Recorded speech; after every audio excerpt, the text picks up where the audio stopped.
Sri Sachidananda Sadguru Sainath Maharaj Ki Jai. Sri Sai Satcharitra, an Insight. Episode 305. My humble prostrations at the lotus feet of our Sadguru Sai. By the divine grace of Sri Sai, an attempt has been made to translate the gist of the divine discourse of Sri Ramanathan brother telecasted on Sai TV. This is purely done to share the glory of Sri Sai and his divine teachings with more insight to the aspirants. Om Gurur Brahma Gurur Vishnu Gurur Devo Maheshwaraha Guru Sakshat Param Brahmam Tasmai Shri Gurave Namaha. Devotees, we shall continue to listen to the Leela of Sri Sai Maharaj experienced by B.V. Dev, titled Stealing the Rags and Reading of Jnaneshwari. In the previous episode, we heard that Sri Sai Baba had showered his immense grace upon B.V. Dev during the Mahoday Parva. Let's continue that now. B.V. Dev had a great desire to do the Parayan of Jnaneshwari. But invariably, every time he picked up the holy book to read, his mind would become restless, or there would be some hurdle to do the Parayan of the book. This kind of disturbance was never felt by him while doing the Parayan of other scriptures. B.V. Dev was an intense reader and had great interest in reading the scriptures. Jnaneshwari is the commentary of Srimad Bhagavad Gita by a great saint, Jnaneshwar Maharaj, who lived during the 13th century. This holy scripture is exceptional in many ways. This is also known as Bhavartha Deepika, that is, light on the inner meaning of Srimad Bhagavad Gita. Jnaneshwar Maharaj authored this holy epic in a temple at Nevasa, seated under one of the pillars of the temple.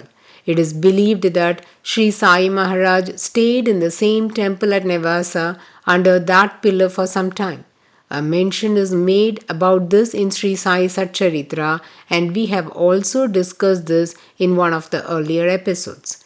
The verses of Jnaneshwari were written in Devanagari script in Marathi language in the form of OVs, and the commentary was also in Marathi language, not in prose but in poetry form.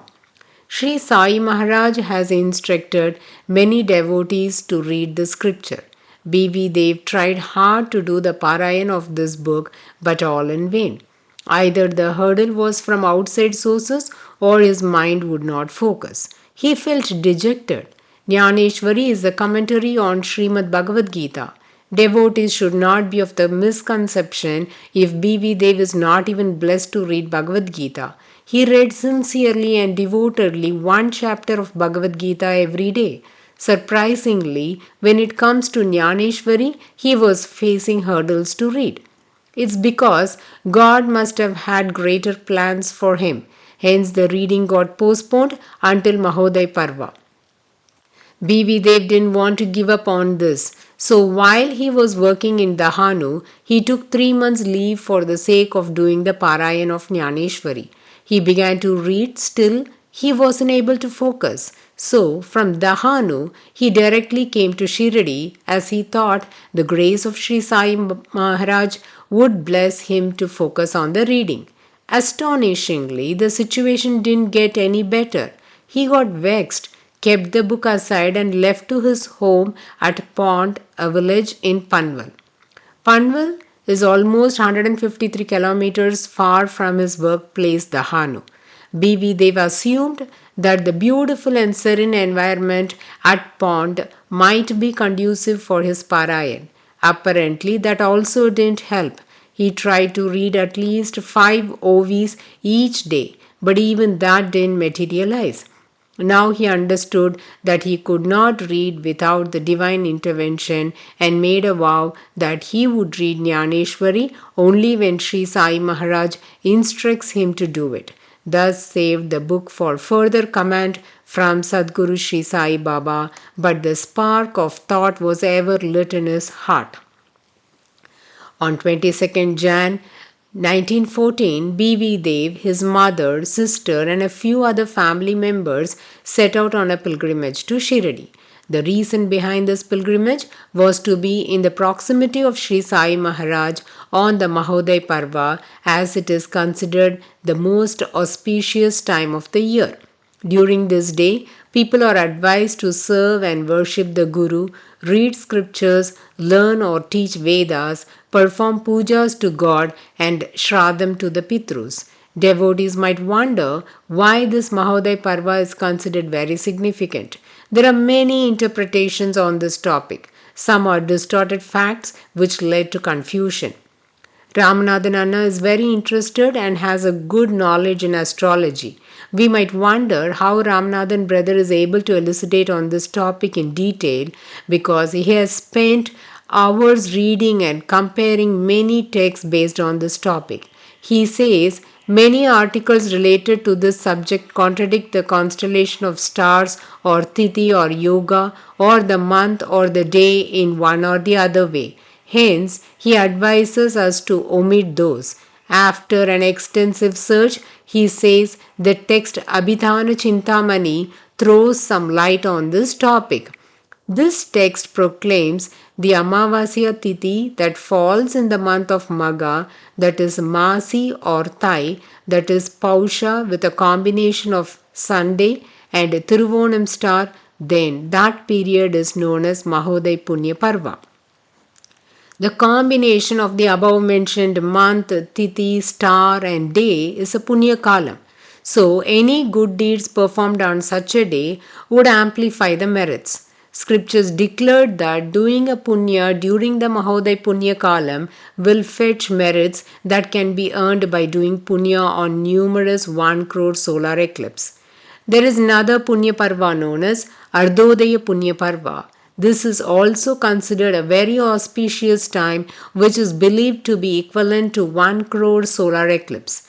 The combination required for Ardodaya Punya Parva is also not clear and contradictory, because some astrologers or philosophers have misunderstood the term Ardodaya as Argodayam. The term Argan means sun. So it is misinterpreted as during the day on the Amavasya Tithi in the Tamil months Magha or Pausha. If the stars and yoga combines, then that becomes Argodaya Punya Parva. Finally, as per Ramanathan brother, leaving aside all these, if we refer to a text known as Smriti Mukta Balam, a mention of this book can be seen in Mahabharata. This scripture has beautifully listed down the rules or combinations elaborately, and those can be proved beyond doubt. According to this, if the Ardodaya occurs on a Monday with Amavasya Tithi, then it is known as Mahodaya Punya Parva. The combinations required for this auspicious Punya Parva to dawn are: it should be a Monday with Amavasya Tithi falling in the month of Magha or Pausha with Thiruvonam or Avita star. This combination would occur once in 60 years. So, a person might be able to encounter this auspicious period just once in his lifetime, unlike Ardodaya or Vyadipada Yoga. So, keeping all these combinations in mind, after a genuine search, it is found that on 23rd February 1914, night after 9:30 p.m., this Mahodaya Punya Kalam dawned. Devotees might wonder why so much importance is given to this topic in this episode. It is necessary because on this auspicious day, the activities of Sri Sai Maharaj were very peculiar. What was that can be heeded in the coming episode. Bow to Sri Sai, peace be to all. Om Sai Ram.